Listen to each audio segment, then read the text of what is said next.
Hey everyone, welcome to our channel. In today's video, we will guide you through how to scan QR code on any iPhones. So let's get started. First thing first, open the Settings app on your mobile device.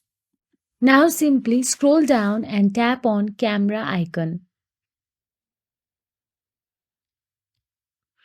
And in Camera, make sure the Scan QR codes is enabled.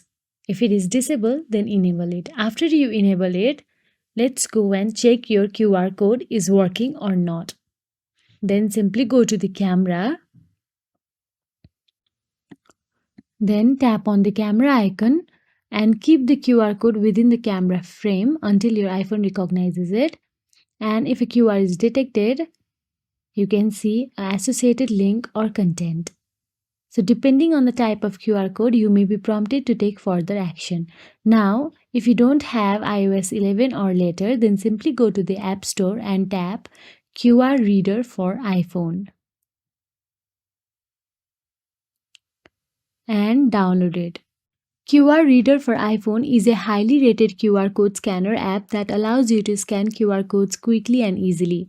It also supports scanning of barcodes and has features like creating QR codes, sharing scanned content, and saving scan history. So that is it, guys. If you found this video helpful, please like, share, and subscribe our channel. And thank you for watching.